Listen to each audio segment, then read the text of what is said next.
Hi, my name is Vicki Weissman. I am a UMA instructor, and I'm here to talk to you about the therapeutic responses across the lifespan. This video is going to talk about children.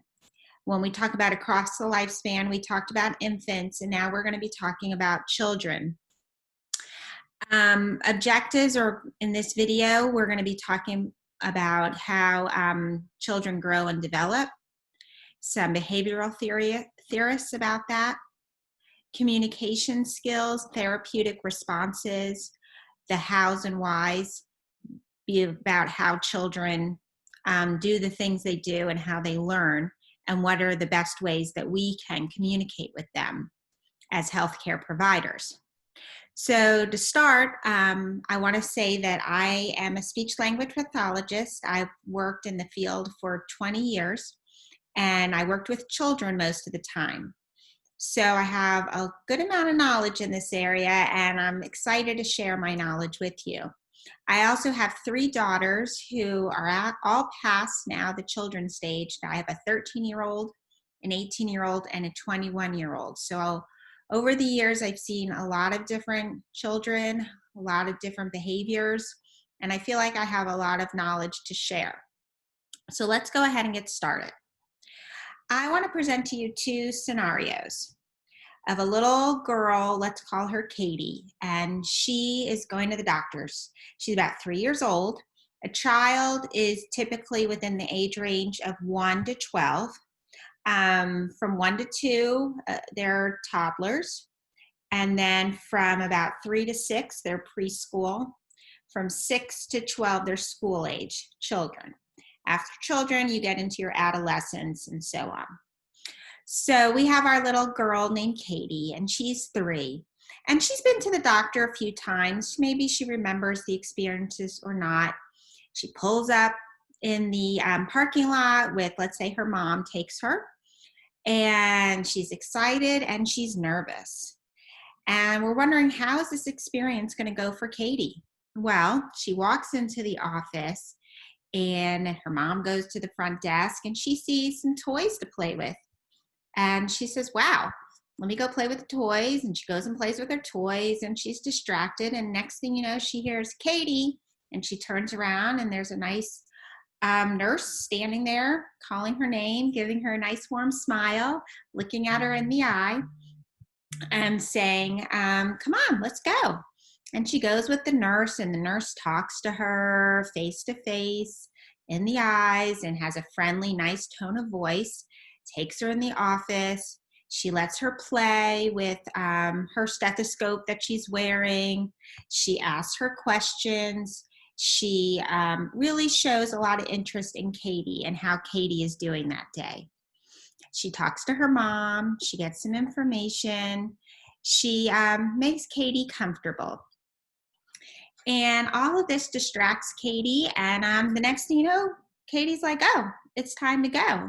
And maybe she even gets a lollipop or some stickers. So when you hear that story, you think, was that a good experience for Katie or not? Well, let's say Katie goes to that same doctor's office with the same nerves and excitement that she had in the first scenario. But this time she pulls into the office and she walks in, no toys, just sits there with her mom, and they wait, and they wait, and they wait. Finally, someone comes out and says, O'Brien. And she's like, oh, that's my last name. Her mom gets up. Next thing you know, she's going, and nurse comes and doesn't really say too much. And they go in the room and says, go sit here, takes the temperature here or here, however we're doing it these days, and listens to the heartbeat, talks to the mom, gets some information. Doctor comes in, talks to the mom, talks to Katie a little, and leaves. And Katie's like, maybe she even has to go get a shot, and the nurse comes back in and gives her the shot, and I don't know, it's just not a very pleasant experience. There's no warm and fuzzies, and kids need a little of that, especially when it comes to going to the doctor's office. So let's keep those scenarios in mind as we continue on with this presentation about children. So just hold on one second, and I'm going to pull up a nice little slideshow that I made for you. so I can explain to you more about the therapeutic responses with children.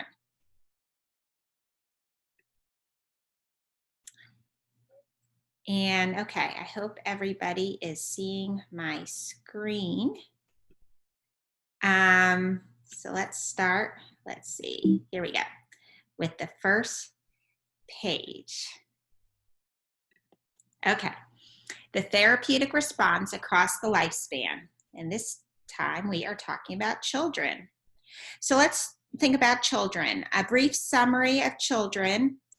What are some of their characteristics? For one thing, children are very present focused. They are into what's going on with them here and now. They don't think about much what happened in the past or what's going to happen in the future. They trust their parents or caregivers are taking care of that for them, and they want to know if their needs are being met now. Their language skills are not as advanced as adults, as you might expect. Their vocabulary is limited. They might have some articulation problems. They might need to see a speech therapist. They might have some other different things going on with their body. Maybe their walking skills, their fine motor skills aren't as matured as other children. Which can affect their body language, which is another big way that we communicate. It's not just how we speak, it's how our body and our face comes. They know they're responsible for their own actions. Children do realize that, especially, children, the age range 1 to 12, it's a huge age range. So they do learn that. And they're pretty good about accepting authority from outside of the home. Teachers, other adults. Now, when we get into adolescence, that changes a little bit, but children, they like to follow the rules. They like their praise, their rewards. Sometimes we need to use positive reinforcement, negative reinforcement, but usually with children, those are the characteristics that we see with them. So now we're going to talk more about that human growth and development, and we're going to look at the cognitive development. And Piaget was a behavioral theorist, and this is how children can be broken down. Between the 12 to 18-month range, children like to explore and experiment. This is when they're really digging in pots, pans, blocks, lots of things around the house that can keep them occupied, lots of toys, balls, noisemakers, little things where they can put toys in and take toys out. They're really learning about their environment.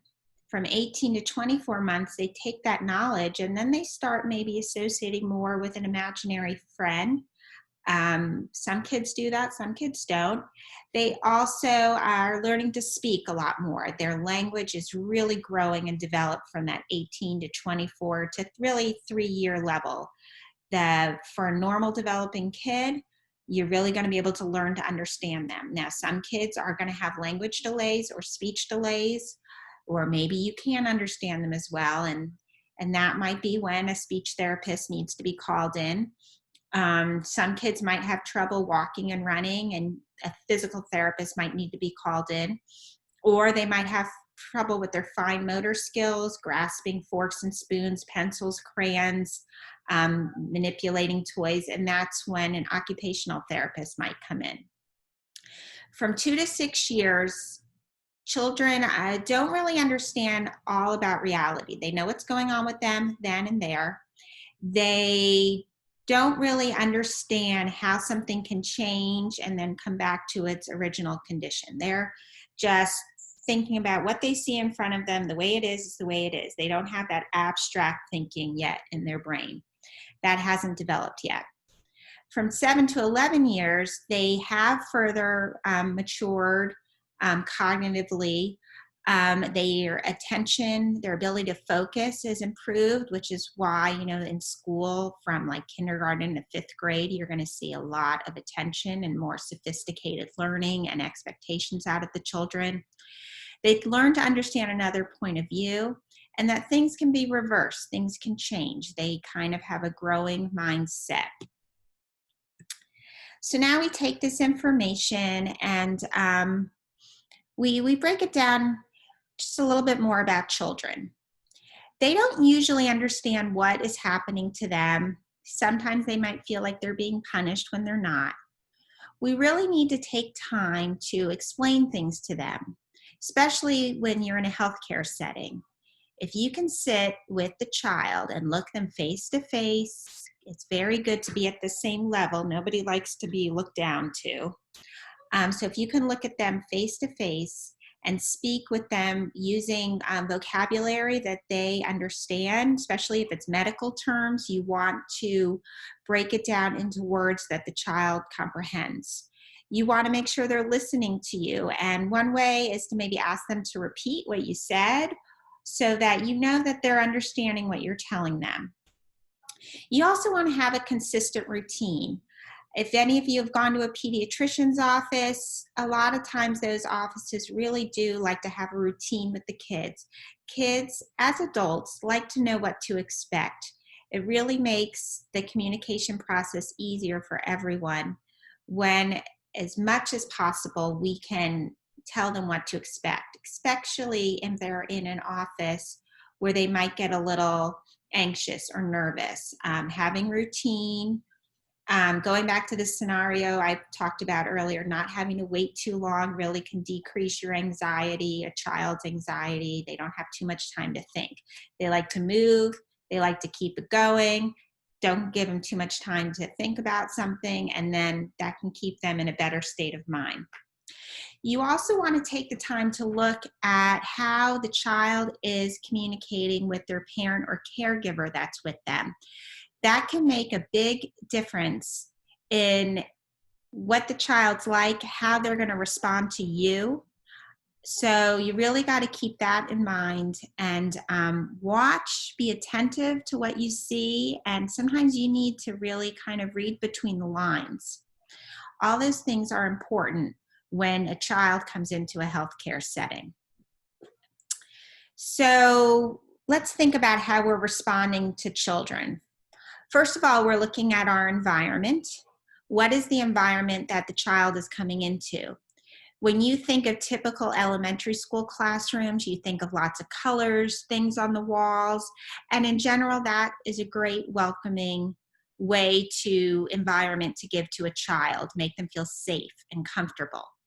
Nowadays, sometimes with some kids, they have found that too much color, too many distractions isn't always great for children. But in general, you want it to be a comfortable, safe environment so children can kind of relax and be able to communicate with you.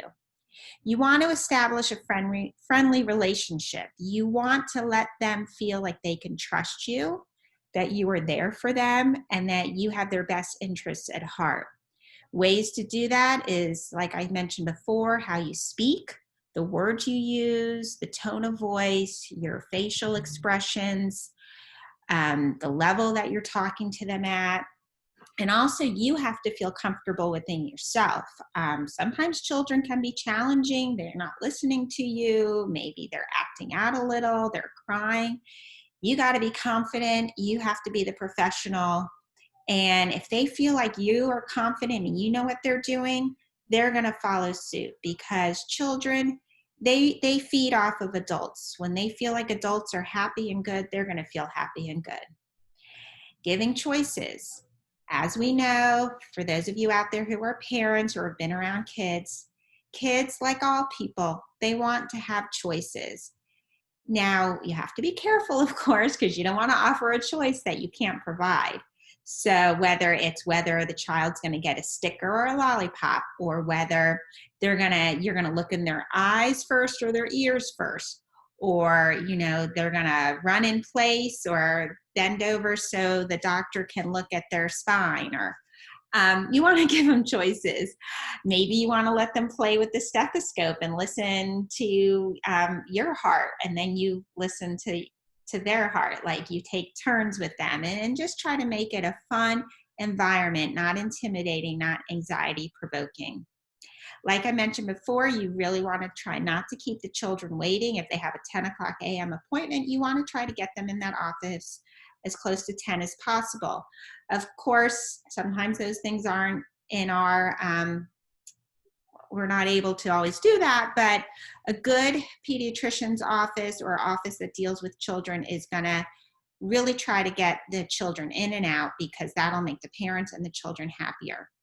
You also want to be a good listener and really deal with the feelings that the child is presenting to you. Every child's different. Some will come in, no problem, and some might be very shy. Some might be a little combative. Some might hit you. They might say, I don't like you, I don't want a shot. If you're the one giving them a shot. So you got to be able to take that in stride as a healthcare provider. You might get a parent who also is not very receptive to you and isn't answering your questions well. So you got to really take your time and take the whole scenario in, which leads me to listening. You have to listen with your eyes and with your ears. You got to read between the lines. You got to listen to the parents' concerns, because there's a lot going on. And sometimes the parent will mention something to you right as you're about to walk out of the office. Oh, yeah, he's been having trouble sleeping too. And you're like, oh, wait, why didn't you mention that to me before? So you got to take your time. And as the last point says, be aware, self-aware of feelings, including your own, because if you're not feeling great, you're not going to be able to pay good attention to your patient and to their caregiver. And lastly, giving rewards. Kids love stickers. That's a really popular reward. Lollipops too. Those are very common in healthcare offices when you're dealing with children, and that's because they work. It makes the kids happy, the parents happy, and it makes everybody feel good when they walk out of that office. So now, if we were in person, I would ask you if you had any questions about communicating with children. I hope you take some time to really think about the things I pointed out. How does that reflect with what you know about children and your experiences with them? Use that knowledge as well as the text material, your readings, your interactives, research of your own and the UMA library to help you maximize your learning to get the most out of the course and the subject matter. It has been wonderful talking with you today, and I hope you learned a lot. It was my pleasure. Thank you.